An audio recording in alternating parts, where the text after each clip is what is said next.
আমরা এখন পুরোপুরি কিন্তু বর্ডারের সামনে নেমে গেলাম। দূরে দেখুন বাংলাদেশি ফ্ল্যাগ হচ্ছে, আর এখানে লেখা আছে গণপ্রজাতন্ত্র বাংলাদেশ।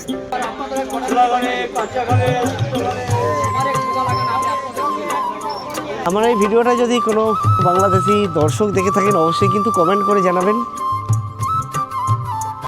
তো হ্যালো বন্ধুরা, সকলে কেমন আছো? আমি অমিত, আশা করি আপনারা সকলে অনেক ভালো আছো আর সুস্থ আছো। আজকে আবার একটা নতুন ভিডিও নিয়ে আমি চলে আসলাম আপনাদের কাছে। আজকের এই মুহূর্তে কিন্তু আমি আছি শিয়ালদা স্টেশনের সামনে, আর আজকে আমি আপনাদের দেখাবো ভারত ও বাংলাদেশ বর্ডার। আমাদের প্রথমে যেতে হবে শিয়ালদা থেকে বনগাঁতে। তো চলুন, আমাদের 7টা 12-তে ট্রেন আছে, আর এই মুহূর্তে টাইম বলছে সকাল 7টা 6।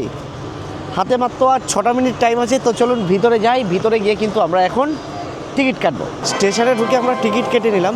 আমাদের 20 টাকা করে টিকিট নিয়েছে। আমরা এই আপ ডাউন দুটোই টিকিট কেটে নিয়েছি, আর আমাদের 8 নম্বর প্ল্যাটফর্মে ট্রেন দিয়েছে। আর এই মুহূর্তে ভিড় দেখুন বনগাঁ লোকালের।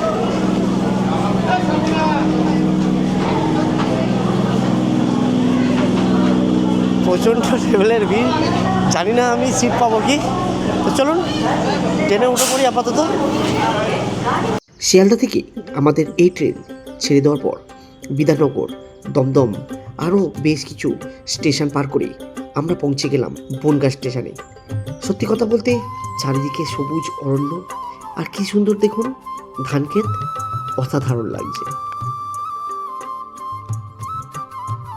সময় বলছে ঘড়ির কাঁটাতে এখন সকাল 10টা 10, আর আমরা কিন্তু এই মুহূর্তে পৌঁছে গেলাম বনগাঁ স্টেশনে। তো এইখান থেকে এবার আমরা স্টেশনের বাইরে যাব। বাইরে থেকে আমরা এখন অটো বা টোটো ধরবো। তো বাইরে গিয়ে দেখি অটো বা টোটোর কী ব্যবস্থা আছে। তো চলুন। তো আমরা এখন স্টেশন থেকে বার হলাম। স্টেশন থেকে বার হয়ে দেখতে পাচ্ছেন এইখানে অনেক অটো দাঁড়িয়ে আছে।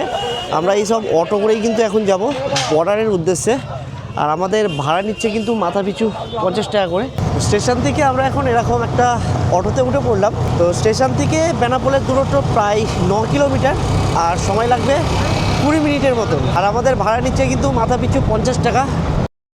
তোমাকে না লেখা চিঠিটা ডাক বাক্সে রাখ কোণে, সাদা খামের না লেখা নাম এঁকেছে তার গানে। তোমাকে না লেখা চিঠিটা ডাক বাক্সে রাখ কোণে। বেশ কিছুক্ষণ আসার পর আমরা পৌঁছে গেলাম যশোর রোডে। এইখান থেকেই কিন্তু রাস্তা ভাগ হয়ে গেছে।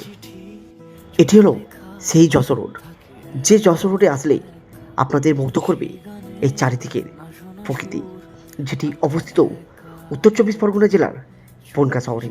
বনগাঁ একটি শহর নয়, এটি একটি সীমান্তবর্তী শহর, যে শহরে বিভূতিভূষণ বন্দ্যোপাধ্যায়, দীনবন্ধু মিত্র, রাখাল দাস বন্দ্যোপাধ্যায়ের মতন বড় বড় সাহিত্য বা মনীষীদের জন্মস্থান। পার করছি আমরা রাখালদার সেতু, এবং এই সেতুর নিচে থেকে বয়ে চলেছে ইছামতি নদী, যে নদী ভাগ করেছে দুটি দেশকে, ভারত ও বাংলাদেশ।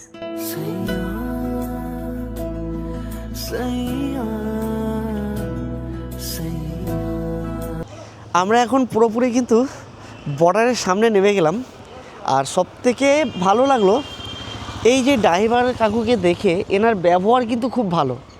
তার কারণ ইনি আমাকে সব কিছু বুঝিয়ে বাজিয়ে কিন্তু আমাকে এখানে নামিয়ে দিলেন। আমি যেহেতু প্রথমবার এই পেট্রাপোলের সামনে আসলাম, এই যে বনগাঁর যশোর রোড, এই যশোর রোডের সৌন্দর্য কিন্তু বেশ দারুণ ছিল। আপনারা তো দেখলেন, এই যে সামনেই দেখতে পাচ্ছেন, সামনেই কিন্তু ভারত ও বাংলাদেশের বর্ডার। আজকের যদি আমার ভাগ্য ভালো থাকে, আমি আপনাদের এখানকার প্যারেড দেখাতে পারবো। আজকে যেহেতু শনিবার, 3টের সময় বললো প্যারেড হবে, তো জানি না। তো চলুন আপাতত একটুখানি হেঁটে আপনাদের বর্ডারটা দেখিয়ে দিই।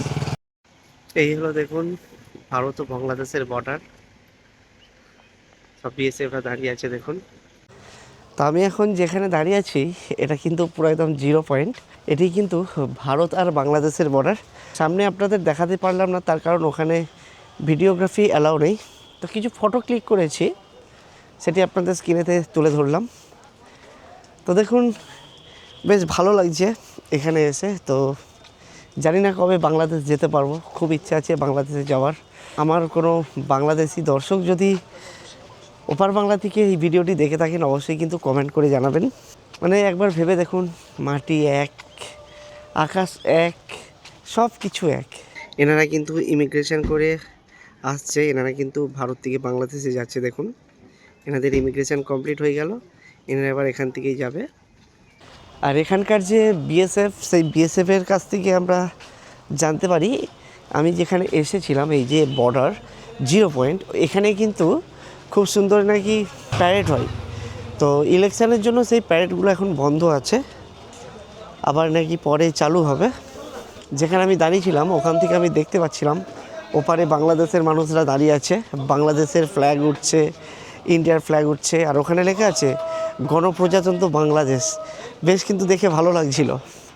আমি জানি না কবে বাংলাদেশ যেতে পারবো। এই যে এটি দেখতে পাচ্ছেন, এটি হলো ইমিগ্রেশন অফিস। এখানে ইমিগ্রেশন হয়, এখান থেকে প্রবেশপথ। ইমিগ্রেশন হয়েই কিন্তু আপনারা ওই সাইড থেকে চলে যেতে পারবেন। তো এখানে যেহেতু ক্যামেরা অ্যালাউ নেই, সেই জন্য আপনাদের দেখাতে পারলাম না। তো আমি আমাদের পুলিশ স্যারকে জিজ্ঞাসা করলাম, বলছে এটা যেহেতু বর্ডার এলাকা, এখানে ক্যামেরা অ্যালাউ নেই, তাই আপনাদের দেখাতে পারলাম না। চলুন এখানে একটুখানি কোন সময় কাটিয়ে আমরা আবার অটোতে উঠে যাব। অটোতে উঠে আমরা বনগাঁর দিকে রওনা দেব। আমি উঠে পড়লাম অটোতে। অটো করে আমরা চলে যাব বনগাঁ স্টেশনে। আর ভিডিওটি আজকের মতন এখানেই শেষ করছি।